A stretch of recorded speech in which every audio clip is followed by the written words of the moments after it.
Good afternoon. Good afternoon, sir. Can we have an interview with you about the issue in prohibiting colleagues in the major highways in Metro Manila? Yes. Are you in favor of prohibiting the use of colleagues in the major highways in Metro Manila? Yes, because I think it doesn't contribute that much to the economic status of Manila, and I think it's ludicrous to see some colleagues wandering around the city of Manila. Yes, it's the disadvantage. I think it causes air pollution and heavy traffic, and I think sooner or later it will create a more serious damage in the, specifically in traffic. What can you say about the way the police arrest the colleague drivers? I think it's drastic because there's in the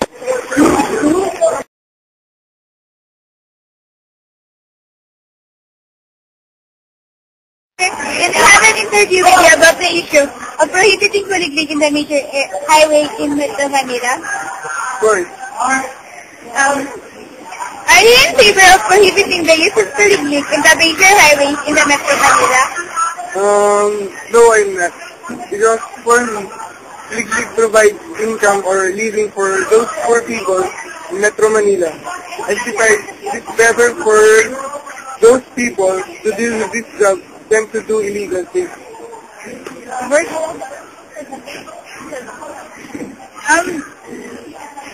is the disadvantage of that issue? For me, the disadvantage of using colleagues in Metro Manila, first, it is one of the major causes of traffic or accidents in highways, and then it also contributes to air pollution.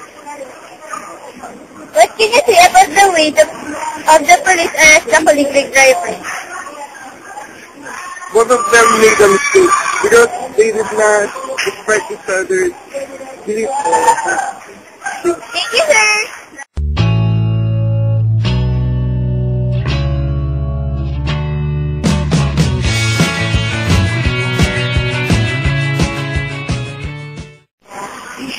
Prohibiting the colleagues in major highways in Metro.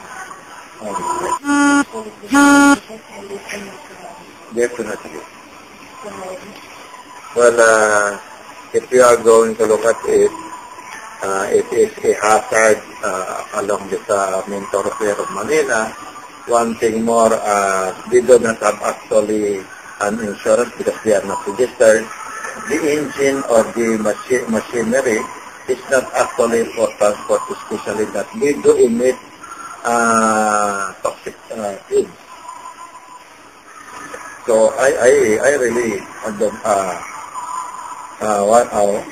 do not say require, or maybe one among those disregard this as a way of transportation. What can you say about the way the police arrest the colleagues? Well, if you are going to take the actual footage posted in the TV, since they have a problem from morning, and they were given up to noon to have their problem, such that they are already an obstruction to traffic.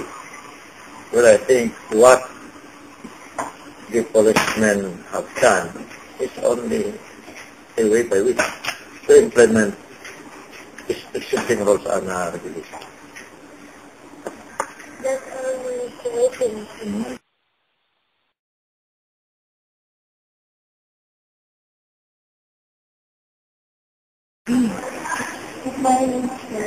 Pwede kayo umupo. Ang nakatay ka nag-i-interview. Are you in favor in prohibiting the colleagues in major highways in Metro Manila? Yes, I am in favor of it. What is the advantages of What the advantages of prohibiting the colleagues?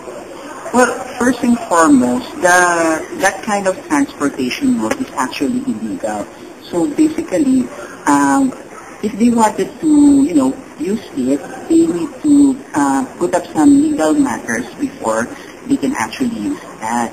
Since the City of Manila is prohibiting the use of collegiate in the major highways there, so I think the leaders of their organization should actually have a talk with the mayor, and it's either they can actually agree with him that they should convert their vehicles into what we call the padjak, or they can actually, try to find some other means of earning a living, because the truth of the matter is they have to abide with the laws that the city is imposing to them.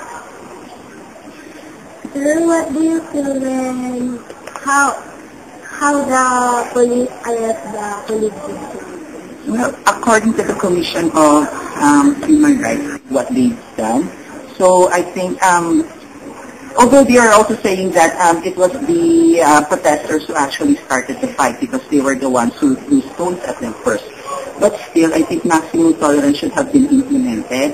And I think that, like I've said, the Commission of,